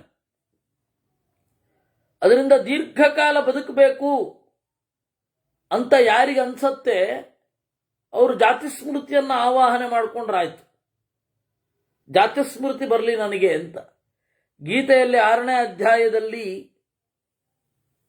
ತತ್ರತಂ ಬುದ್ಧಿ ಸಂಯೋಗಂ ಲಭತೆ ಪೌರ್ವದೈಹಿಕಂ ಅಂತಾರೆ. ಹೀಗಾಗಿ ಜಾತಿ ಸ್ಮೃತಿ ಅನ್ನೋದಿರೋದೇ ಒಳಗಿನ ಎತ್ತರಕ್ಕೆ, ಮುಂದಿನ ಚಂದದ ಪ್ರಯಾಣಕ್ಕೆ ಜಾತಿ ಸ್ಮೃತಿ ಅಂತ ಕರೀತಾರೆ. ಅದು ಬೇಕು, ಜಾತಿ ಸ್ಮೃತಿ ಬೇಕಾಗಿರೋದು ಅದಕ್ಕೆ. ಹೋದ ಜನ್ಮದ ಹೆಂಡತಿನ ತಗೊಂಡು ನಾವೇನು ಮಾಡೋಣ? ಹೋದ ಜನ್ಮದ ಸಂಪತ್ತನ್ನು ತಗೊಂಡು ಎಂತ ಮಾಡೋಣ? ಅದರಿಂದ ಕಲಿಬೇಕಾಗಿರೋ ಪಾಠ ಏನು? ಕರ್ಮ ಹೇಗೆ ಕೆಲಸ ಮಾಡುತ್ತೆ? ಹೋದ ಜನ್ಮದ ಯಾವ ಕರ್ಮ ನಮ್ಮ ಇಂದಿನ ಕುಂದಿಗೆ ಕಾರಣ? ಹೋದ ಜನ್ಮದ ಯಾವ ಕರ್ಮ ಇಂದಿನ ಏಳಿಗೆಗೆ ಕಾರಣ? ಇದನ್ನು ತಿಳಿಲಿಕ್ಕೆ ದೇವರು ಕೊಡೋದು. ಇದೇ ಗೊತ್ತಾಗದೆ ಹೋದರೆ ತಗೊಂಡೇನು ಮಾಡೋದು? ಅದರಿಂದಾಗಿ ಜಾತಿ ಸ್ಮೃತಿ ಅಂತ ಅನ್ನೋದೊಂದು ವಿಚಿತ್ರವಾದದ್ದು. ಇದನ್ನು ನೀವು ಹೇಗೆ ಪರಿಭಾವಿಸ್ತೀರ? ದೇಹವೇ ನಾನು ಅಂತಂದು ಬಿಟ್ರೆ ಬೇರೆ ಯಾರ್ದೋ ನೆನಪು ಇವನಿಗೆ ಹೆಂಗೆ ಬರುತ್ತೆ? ಇನ್ನು ಅಯಸ್ಕಾಂತ ಮ್ಯಾಗ್ನೆಟ್ ಅದೇನು ಮಾಡುತ್ತೆ? ಅಯಸ್ಕಾಂತ, ಅಯಹ ಅಂತಂದ್ರೆ ಕಬ್ಬಿಣ, ಕಾಂತ ಅಂದರೆ ಸೆಳೆಯೋದು. ಅಯಸ್ಕಾಂತ ಅಂದರೆ ಕಬ್ಬಿಣವನ್ನು ಸೆಳೆಯುವ ಮ್ಯಾಗ್ನೆಟ್. ಅದೇನು ಮಾಡುತ್ತೆ? ಅಯಸ್ಕಾಂತ ಅದು ಸೆಳೆಯತ್ತೆ ಕಬ್ಬಿಣವನ್ನು. ಮುಂದೇನು? ಕಬ್ಬಿಣವನ್ನು ಸೆಳೆದು ಏನು ಮಾಡಬೇಕದು? ಅದು ಬೇರೆ ಇದ್ದನ್ನು ಸೆಳೆಯೋಲ್ಲ. ಯಾಕೆ? ಅಷ್ಟಕ್ಕೆ ಮಾತ್ರ ಆ ಶಕ್ತಿ ಇರುತ್ತೆ. ಕಬ್ಬಿಣ ಗಟ್ಟಿ ಇದ್ರೆ ಇದೇ ಹೋಗಿ ಅಂಟ್ಕೊಳ್ಳುತ್ತೆ. ಕಬ್ಬಿಣ ದುರ್ಬಲವಾಗಿದ್ದು ಇದು ಗಟ್ಟಿಯಾದ ಸ್ಥಾನದಲ್ಲಿದ್ದರೆ ಇದು ಆಕರ್ಷಿಸುತ್ತೆ. ಇದೊಂದು ಯೋಚನೆ ಮಾಡಬೇಕಾದ ವಿಚಾರ. ಅತೀಂದ್ರಿಯ ಪ್ರಪಂಚ ಹೆಂಗೆ ಕೆಲಸ ಮಾಡುತ್ತೆ ಅಂತ. ಇನ್ನು ಸೂರ್ಯಕಾಂತ ಅನ್ನೋದೇನಿದೆ ಅದು ಒಂದು ವಿಶಿಷ್ಟವಾದ ದ್ರವ್ಯ. ಇವತ್ತು ಅದನ್ನು ಮ್ಯಾಗ್ನಿಫೈಯಿಂಗ್ ಗ್ಲಾಸ್ ಅಂತಾರೆ, ಭೂತಗಾಜು, ಭೂತಗನ್ನಡಿ ಅಂತಾರೆ. ಸೂರ್ಯಕಾಂತ, ಆ ಭೂತಗನ್ನಡಿ ಬಹಳ ಕೆಲವು ವಿಚಿತ್ರ. ಅದು ಅದರ ಮೂಲಕ ಕಿರಣ ಹಾರಿದ್ರೆ ಬೇರೆ ಹೊತ್ಕೊಳ್ಳುತ್ತೆ. ಇದೊಂದು ಪೇಪರ್ನ ಇಟ್ಟು ಸೂರ್ಯಕಾಂತದ ಮೂಲಕ ಹಾಯಿಸಿದರೆ ಪೇಪರ್ ಹೊತ್ಕೊಳ್ಳುತ್ತೆ, ಆದರೆ ಇದಕ್ಕೇನಾಗೋದಿಲ್ಲ. ಇದೊಂದು ವಿಚಿತ್ರ ಅಲ್ವಾ? ಇನ್ನೊಂದು ಸೂರ್ಯಕಾಂತ ಮಣಿ ಅಂತ ಹೇಳಿ ಒಂದು ಅವಾಗ ಬರ್ತಿತ್ತಂತೆ, ಗೊತ್ತಿಲ್ಲ. ರಸಸಿದ್ಧಿಯಲ್ಲಿ ಹೇಳ್ತಾರೆ. ಆ ರಸಸಿದ್ಧಿ ಇವತ್ತು ಅರ್ಥ ಆಗಲ್ಲ, ಬಿಡಲ್ಲ. ಆ ರಸಸಿದ್ಧಿ ಅನ್ನೋದೇನಿದೆ, ಆ ಗ್ರಂಥದಲ್ಲಿ ಸೂರ್ಯಕಾಂತ ಮಣಿಯ ಮಹತ್ವವನ್ನು ಹೇಳ್ತಾರೆ. ಅದನ್ನು ಇಟ್ಕೊಂಡಿದ್ರೆ ಎಂಥದೇ ಚಳಿಯಲ್ಲಿ ನಮಗೇನು ತೊಂದರೆ ಆಗಲ್ಲ ಅಂತ. ಅದ್ಯಾವುದೋ ನಾವು ಕಾಣೆವು. ನಮಗೆ ಸೂರ್ಯಕಾಂತ ಅಂದರೆ ಇವತ್ತು ಮ್ಯಾಗ್ನಿಫೈಯಿಂಗ್ ಗ್ಲಾಸ್ ಮಾತ್ರ. ಇನ್ನು ಅಂಬುಭಕ್ಷಣ ಅಂದರೆ ನೀರು ಕುಡಿಯೋದು. ಕೆಲವೊಬ್ಬರಿಗೆ ನೀರಿನಿಂದಲೇ ತೃಪ್ತಿ ಸಾಕು, ಕೆಲವೊಬ್ಬರಿಗೆ ನೀರು ಮಾಡುವ ಪರಿಣಾಮವೇ ಬೇರೆ. ಇನ್ನು ಪ್ರೇತ್ಯ ಭೂತಾಪ್ಯಯಶ್ಚೈವ, ಸತ್ ಮೇಲೆ ಮಣ್ಣು, ನೀರು, ಗಾಳಿ, ಆಕಾಶ, ಬೆಂಕಿ ಇವುಗಳೆಲ್ಲ ಡಿಸ್ಪರ್ಸ್ ಆಗೋಗತ್ತೆ. ಹೆಂಗಾಯಿತು? ಎಲ್ಲಿಗೆ ಹೋಯಿತು? ಪ್ರೇತ್ಯ ಭೂತಾಪ್ಯಯಶ್ಚೈವ. ಇನ್ನು ದೇವತಾಭ್ಯುಪಯಾಚನಂ, ದೇವತೆಗಳನ್ನು ಕೇಳ್ಕೊಳ್ತೇವೆ. ಒಬ್ಬನಿಗೆ ಕೇಳದೆ ಸಿಗತ್ತೆ, ಹೋದ ಜನ್ಮದಲ್ಲಿ ಕೇಳಿದ್ದಾನು ಎಂದುಕೊಳ್ಳೋಣ. ಒಬ್ಬ ಕೇಳ್ತಾನೆ, ಸಿಗತ್ತೆ. ಒಬ್ಬ ಕೇಳ್ತಾನೆ, ಸಿಗೋದೇ ಇಲ್ಲ. ದೇವರು ಅಂತ ಒಬ್ಬ ಇರೋದ್ರಿಂದ ಅವನು ಪರಾಮರ್ಶೆ ಮಾಡೋವನಾದ್ದರಿಂದ ಇವನು ಕೊಡಬಾರದು ಅಂತ ಅವನು ತೀರ್ಮಾನ ಮಾಡಿದ್ದಾನೆ, ಆದ್ದರಿಂದಾಗಿ ಸಿಕ್ಕಲ್ಲ ಅಂತ. ಇವನಿಗೆ ಕೊಡಬೇಕು ಅಂತ ತೀರ್ಮಾನ ಮಾಡಿದರೆ ಸಿಕ್ಕತ್ತೆ. ದೇವರು ಕಂಪ್ಯೂಟರ್ ತರಹ ಅಲ್ಲ, ಒತ್ತಿದವರಿಗೆಲ್ಲ ಓಪನ್ ಆಗಲಿಕ್ಕೆ. ಎಷ್ಟೋ ಜನ ಹೇಳ್ತಾರೆ ದೇವರಿಲ್ಲ, ಯಾಕೆಂದ್ರೆ ನನ್ನ ಬೇಡಿಕೆಯನ್ನು ಈಡೇರಿಸಲಿಲ್ಲ ಅಂತ. ದೇವರು ಇದ್ದಾನೆ, ಅವನು ಯಂತ್ರ ಅಲ್ಲ ಅನ್ನೋದು ಎಚ್ಚರದಲ್ಲಿರಲಿ. ಕಳ್ಳನೋ ಸುಳ್ಳನೋ ಅನಧಿಕೃತ ವ್ಯಕ್ತಿಯೋ ಆ ಒಂದು ಪಾಸ್ವರ್ಡ್ ಒತ್ತಿದ್ರೆ ಕಂಪ್ಯೂಟರ್ ಓಪನ್ ಆಗುತ್ತೆ. ಆದರೆ ಮನುಷ್ಯನಾದವನ ಮುಂದೆ ಬರಬೇಕು ಅಂತಂದ್ರೆ ಯಾರೋ ಬಂದು ಏನೋ ಹೇಳಿದ್ರು ಅವನು ಕೇಳಲ್ಲ. ಅಂದ್ರೆ ಪ್ರಜ್ಞಾವಂತಿಕೆ ಇರುವಂತಹ ಒಬ್ಬ ಮನುಷ್ಯ. ಹಾಗೆ ದೇವರು ಪ್ರಜ್ಞಾವಂತ, ಇವರು ಕೊಡಬಾರದು ಅಂತ ತೀರ್ಮಾನ ಮಾಡಿದ್ರೆ ಏನು ಮಾಡಿದ್ರು ಕೊಡಲ್ಲ. ಬೇಡಿದೊಡನೆ ವರ ಸಿದ್ಧಿ ಆಗೋದಿಲ್ಲ ಅನ್ನೋದೇ ದೇವರಿದ್ದಾನೆ ಅನ್ನೋದಕ್ಕೆ ಸಾಕ್ಷಿ ಅಂತ ಹೇಳೋದು. ದೇವತಾಭ್ಯುಪಯಾಚನಂ. ಮೃತೆ ಕರ್ಮ ನಿವೃತ್ತಿ. ಸತ್ ಮೇಲೆ ಏನು ಕೆಲಸವೇ ಇರಲ್ಲ. ದೇಹವೇ ಅವನಾದರೆ ದೇಹ ಇದೆ, ಅವನು ಯಾಕಿಲ್ಲ? ಕೆಲಸ ಯಾಕೆ ನಿಂತಿದೆ? ಇದನ್ನೆಲ್ಲ ನೋಡಿದಾಗ ನಿಮಗೇನನ್ಸತ್ತೆ? ದೇಹಾತಿರಿಕ್ತನಾದ ಆತ್ಮ ಇದ್ದಾನೆ ಅಂತ ಅನ್ಸತ್ತೋ ಇಲ್ವೋ? ಇದನ್ನೆಲ್ಲ ನೋಡಿದ್ರೆ ಅತೀಂದ್ರಿಯವಾದ ವಸ್ತು ಇದೆಯೋ ಇಲ್ವೋ? ಗಂಭೀರವಾಗಿ ಯೋಚಿಸಬೇಕಾಗಿರೋದು. ನತ್ವೇತೇ ಹೇತವಸ್ಸಂತಿ ಏಕೆ ಚಿನ್ಮೂರ್ತಿ ಸಂಹಿತಾ ಅಮೂರ್ತಸ್ಯ ಹಿ ಮೂರ್ತೇನ ಸಾಮಾನ್ಯಂ ನೋಪಪದ್ಯತೆ. ನತ್ವೇತೇ ಹೇತವಸ್ಸಂತಿ. ಮೂರ್ತಿ ಅಂತಂದ್ರೆ ನಮ್ಮ ಸ್ಪರ್ಶಕ್ಕೆ ದೊರಕುವ ಪದಾರ್ಥಗಳು. ಮೂರ್ತ ಮೂರ್ತಿ ಅಂತಂದರೆ ಆ ಮೂರ್ತ ಪದಾರ್ಥಗಳನ್ನು ಒಳಗೊಂಡದ್ದು ಅಂತ. ಅಂದರೆ ವಿಗ್ರಹ, ದೇಹ ಅಂತ ಅರ್ಥ ಮೂರ್ತಿ ಅಂದರೆ. ಅದರಿಂದಾಗಿ ಕೃಷ್ಣಮೂರ್ತಿ, ರಾಮಮೂರ್ತಿ ಈ ಹೆಸರುಗಳೆಲ್ಲ ನಂತರದ್ದು. ಸುಮಾರು 100 ವರ್ಷದ ಹಿಂದೆ, 150 ವರ್ಷದ ಹಿಂದೆ ಆಗಿ ಹೆಸರಿಡ್ತಾ ಇರಲಿಲ್ಲ. ನರಸಿಂಹಮೂರ್ತಿ ಹೀಗೆ ಹೆಸರಿಡ್ತಾ ಇರಲಿಲ್ಲ. ಅಲ್ಲ, ಈಗ ಇಟ್ಟಿರೋ ತಪ್ಪು ಅಂತ ನಾ ಹೇಳ್ತಾ ಇಲ್ಲ. ಯಾಕೆ ಅಂದರೆ ಅವಾಗ ಇದ್ದದ್ದು. ಈಗ ಏನರ್ಥ, ದೇವರ ಸನ್ನಿಧಾನಕ್ಕೆ ಇವನು ಪಾತ್ರನಾಗಲಿ ಅಂತ ಹೆಸರಿಟ್ಟಿರಬಹುದು. ದೇವರು ಇವನಲ್ಲಿ ಸನ್ನಿಹಿತನಾಗಲಿ ಅಂತ.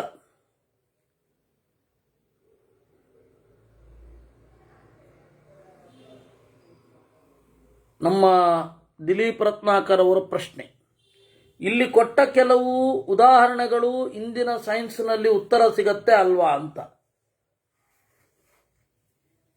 ಸೈನ್ಸಿನದ್ದು ಒಂದು ಪ್ರಾಬ್ಲಮ್ ಇದೆ. ಅದನ್ನ ಫೈನಮೆನ್ ಅವನು ಕೂಡ ನಿರೂಪಣೆ ಮಾಡಿದ್ದಾನೆ. ಫೈನಮೆನ್ ಆಗಿರಬಹುದು, ರಿಚರ್ಡ್ ಡಾಕಿನ್ಸ್ ಆಗಿರಬಹುದು, ಆಮೇಲೆ ಇನ್ನು ಕೆಲವರು ಇತ್ತೀಚೆಗೆ ಅಂತಂದರೆ ರಿಚರ್ಡ್ ಡಾಕಿನ್ಸ್, ಈಗ ಇರೋವನು, ಬದುಕಿದಾನವನು. ಆಮೇಲೆ ಮಣಿಭೌಮಿಕ್ ಅಂತ ಹೇಳಿ ಒಬ್ಬ, ಅವನು. ಈ ಮೂರೂ ಜನ ಒಂದು ಹೇಳುತ್ತಾರೆ, ಈ ಉದಾಹರಣೆಗಳು ಯಾರಿಗೂ ಯಾವುದಕ್ಕೂ ಅನ್ವಯಿಸುತ್ತವೆ. ಉತ್ತರ ಇದೆಯಲ್ಲ, ಇದಕ್ಕೆ ಒಂದು ಇದಿದೆ. ನಮ್ಮ ಪ್ರಾಚೀನ ಭಾರತದ ತರ್ಕಶಾಸ್ತ್ರದಲ್ಲಿ ಸ್ಥಿತಸ್ಯ ಗತಿಶ್ಚಿಂತನೀಯ ಅಥವಾ ಸ್ಥಿತಸ್ಯ ಗತಿ ಕಲ್ಪನಂ ಅಂತ ಕಾಣ್ತಾ ಇದೆ. ಇದಕ್ಕೆ ಏನೋ ಒಂದು ಕಾರಣವನ್ನು ಹೇಳಬೇಕು. ಕಾಣ್ತಾ ಇರೋದಕ್ಕೆ ಈ ಕಾರಣವನ್ನು ನಾವು ಹೇಳ್ತೇವೆ. ಅದು ಎಲ್ಲ ಕಡೆ ಇದೇ ಕಾರಣ ಇರಬೇಕು ಅಂತ ಇಲ್ಲ. ವಿಜ್ಞಾನದಲ್ಲಿ ಒಂದು ಕಾನ್ಸೆಪ್ಟ್ ಏನು ಅಂತಂದರೆ, ಹಲವಾರು ಪಾಸಿಬಿಲಿಟೀಸ್ಗಳನ್ನು ನೋಡೋದು. 10ರಲ್ಲಿ 5 ಇತ್ತು ಅಂತಂದರೆ ಅದನ್ನು ಅಧಿಕೃತ ಅಂತ ಘೋಷಣೆ ಮಾಡಿಬಿಡೋದು. ಈ ತರಹ ಇದೆ. ಅದರಿಂದ ನಮಗೆ ಇಲ್ಲಿ ಇರುವಂತಹ ಅನೇಕ ಉದಾಹರಣೆಗಳು, ಉದಾಹರಣೆಗೆ ರೇತಃ, ಮೂಲಭೂತವಾಗಿ ಎಲ್ಲವೂ ಸೂಕ್ಷ್ಮವಾಗಿ ಇದೆ ಅಂತನ್ನೋದು. ಆ ಸೂಕ್ಷ್ಮಭೂತವಾಗಿ ಇರುವಂತೆ ಡಿಸೈನ್ ಮಾಡಿದ್ಯಾರು ಅನ್ನುವ ಪ್ರಶ್ನೆಗೆ ನಾವು ಇಚ್ಛೆಯೋ ಇಚ್ಛೆ ಇಲ್ಲವೋ ಅಂತ ಪ್ರಶ್ನೆ ಮಾಡಿದ್ರೆ ಇಚ್ಛೆ ಇಲ್ಲ ಅಂತ ಅವ್ರು ಹೇಳ್ತಾರೆ. ಆದರೆ ದೊಡ್ಡದಾಗಿದ್ದೆಲ್ಲವೂ ಕೂಡ ಅತ್ಯಂತ ಚಿಕ್ಕದಾಗಿ ಯಾಕಿರುತ್ತೆ? ಹೊರಗಡೆಯಿಂದ ತಂದು ಜೋಡಿಸ್ಲಿಕ್ಕಾಗಲ್ಲ. ಯಾಕೆ? ಗಿಡಕ್ಕೆ, ಅದು ಆಲದ ಮರಕ್ಕೆ ಬಿಳಿಲುಗಳನ್ನು ಹೊರಗಡೆಯಿಂದ ಜೋಡಿಸ್ಲಿಕ್ಕಾಗಲ್ಲ. ಯಾಕೆ? ಜೋಡಿಸಿದ್ರೂ ಕೂಡ ಪರಿಣಾಮಕಾರಿಯಲ್ಲ. ಯಾಕೆ? ಈ ತರಹದ ಪ್ರಶ್ನೆಗಳು ಇನ್ನೂ ಹಾಗೆ ಉಳಿಯುತ್ತೆ. ಅದರಿಂದಾಗಿ ಈ ವಿಜ್ಞಾನಿಗಳು ಕೊಡುವ ಉತ್ತರ ಇದೆಯಲ್ಲ, ಅದಕ್ಕೊಂದು ಮೆಥಡ್ ಇದೆ. ಇದು ಒಂದೇ ಅಲ್ಲ, ಬೇಕಾದಷ್ಟು ಈ ತರಹದ ಪುಸ್ತಕಗಳಿದೆ.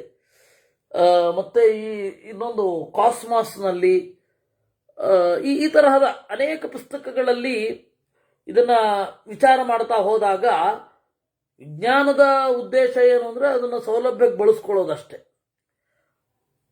ನಮ್ಮ ಸೌಲಭ್ಯಕ್ಕೆ ಬಳಸ್ಕೊಳ್ಳಿಕ್ಕೆ ಏನು ಉತ್ತರ ಕೊಡಬೇಕೋ ಅದು ಆ ಉತ್ತರವನ್ನು ಅವರು ಕೊಡ್ತಾರೆ.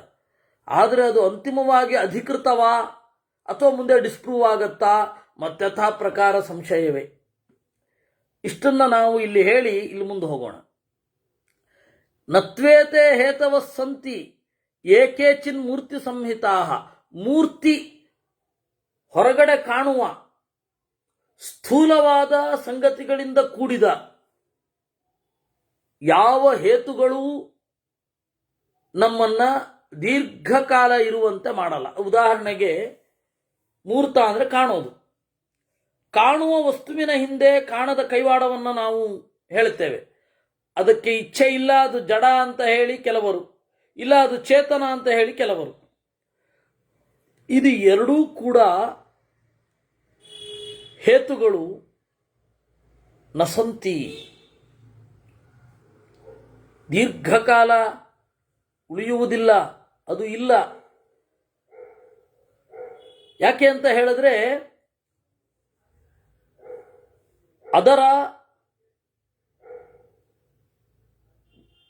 ಅದು ಸರಿ ಪರ್ಫೆಕ್ಟ್ ಉತ್ತರ ಆಗಬೇಕಾದ್ರೆ ಏನಾಗಬೇಕದು, ಅದನ್ನ ಪಂಚಶಿಖ ಹೇಳ್ತಾನೆ. ಅದು ಪರ್ಫೆಕ್ಟ್ ಉತ್ತರ ಆಗಬೇಕು ನಮಗೆ ಅಂತ ಹೇಳಿದ್ರೆ ಅಮೂರ್ತಸ್ಯ ಹಿ ಮೂರ್ತೇನ ಸಾಮಾನ್ಯಂ ನೋಪಪದ್ಯತೆ.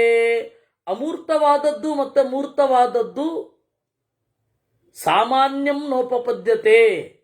ಅಮೂರ್ತ ಮೂರ್ತಗಳ ನಡುವೆ ಒಂದು ಸಾಧಾರಣವಾಗಿರುವ ಸಂಗತಿ ಯಾವುದು? ಕಾಮನ್ ಫೀಚರ್ ಬಿಟ್ವೀನ್ ಅಮೂರ್ತ ಅಂಡ್ ಮೂರ್ತ. ಅದು ನೀವು ಹೆಂಗ್ ಬೇಕಾದ್ರೆ ಟ್ಯಾಂಜಿಬಲ್ ಇಂಟ್ಯಾಂಜಿಬಲ್ ಅಂತ ಅನ್ಕೊಳ್ಳಿ, ವಿಸಿಬಲ್ ಇನ್ವಿಸಿಬಲ್ ಅಂತ ಇಟ್ಕೊಳ್ಳಿ. ಯಾವ ಎರಡು ತದ್ವಿರುದ್ಧವಾದ ಗುಣಗಳಿದೆ, ಅದು ಒಟ್ಟು ಕೂಡೋದು ಕಷ್ಟ. ಅಮೂರ್ತಸ್ಯ ಹಿ ಮೂರ್ತೇನ ಸಾಮಾನ್ಯಂ ನೋಪಪದ್ಯತೆ. ಅದರಿಂದಾಗಿ ಸಾಮಾನ್ಯ ಕೂಡೋಲ್ಲ. ಇಷ್ಟು. ಹಾಗಾದ್ರೆ ದೇವರು ಇವಾಗ ಪುನರ್ಜನ್ಮ ದೇವರಿಲ್ಲದ ಆಗ್ಬೋದಲ್ವಾ ಅಂತ ಹೀಗೆಲ್ಲ ನಿರೂಪಣೆ ಇದೆ. ಅದನ್ನು ನಾವು ನೋಡುತ್ತೇವೆ. ಪ್ರಾಯ ಇನ್ನೂ ಮುಂದೆ ಹೋಗುತ್ತೆ. ಸ್ವಲ್ಪ ಹಿಂದಿನಲ್ಲೇ ನಾವು ನಾಳೆ ಮಾಡ್ತೇನೆ.